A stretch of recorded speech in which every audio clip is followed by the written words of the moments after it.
and I was constrained to do as she bid me, for she was as fresh as an almond blossom touched by the sun, and looking down into the two swimming blue lakes where shyness and passion were contending, books easy enough in truth to be read, I saw that she loved me with the unconventional ardor of her nature.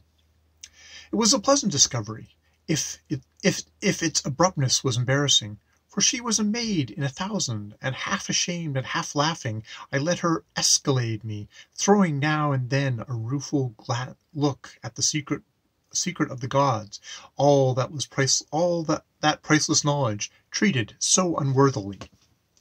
What else could I do? Besides, I loved her myself, and if there was a momentary chagrin at having yonder gold knowledge put off by this lovely interruption, yet I was flesh and blood. The gods could wait.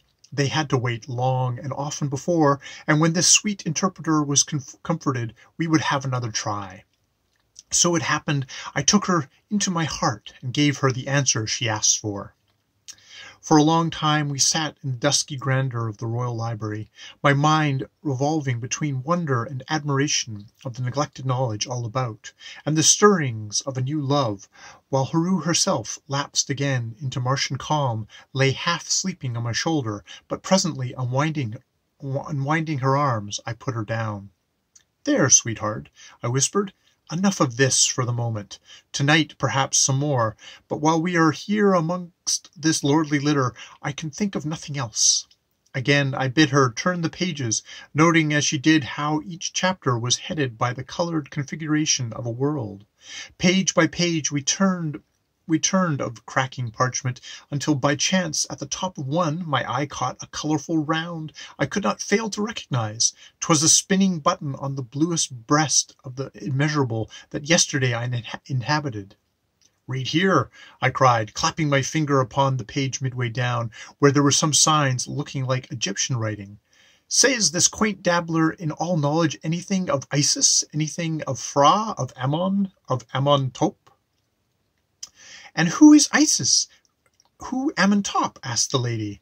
"Nay, read," I answered, and down the page her slender fingers went a-wandering, till at a spot of knotted signs they stopped. "Why, here's something about thy Isis," exclaimed Heru, as though amused at my perspicuity. "Here, halfway down this chapter of Earth history, it says," and putting one pink knee across the other to better prop the book, she read, "And the priests of Thebes were gone. The sand stood untrampled on the temple steps 1,000 years. The wild bees sang the song of desolation in the ears of Isis. The wild cats littered in the stony laps of Ammon.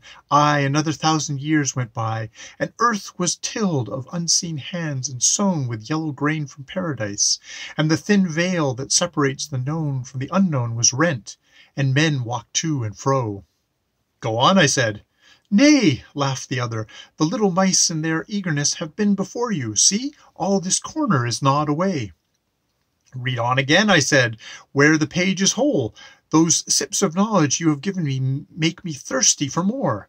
There, begin where this blazonry of initialed red and gold looks so like the carpet spread by the scribe for the feet of a sovereign truth.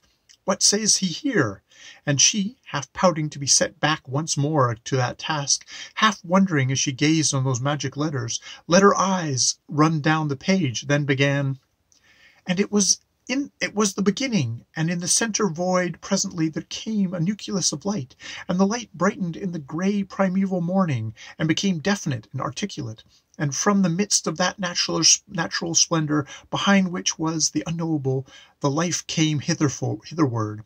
From the midst of that nucleus undescribable, there issued presently the primeval sigh that breathed the breath of life into all things. And that sigh thrilled through the empty spaces of the illimitable. It breathed the breath of promise over the frozen hills of the outside planets where the night frost had lasted without beginning, and the waters of 10,000 nameless oceans, girding nameless planets, were stirred, trembling into their depths. It crossed the illimitable spaces where the herding aerolites swirl forever through space in the wake of a careering world, and all their whistling wings answered to it. It reverberated through the gray wastes of vacuity and crossed the dark oceans of the outside, even to the black shores of the eternal night beyond. And hardly had an echo of that breath died away in the hollow of the heavens and the empty wombs of a million barren worlds, when the light brightened again, and drawing in upon itself, became definite and took form, and therefrom, at the moment of primitive conception, there came. And just then, as she had read so far as that, when all my faculties were aching to know what came next, whether this were but the idle scribblings of a vacuous fool or something else, there rose the sound of soft flutes and tinkling bells in the corridors, as seneschals wandering piping round the palace to call folks to meal.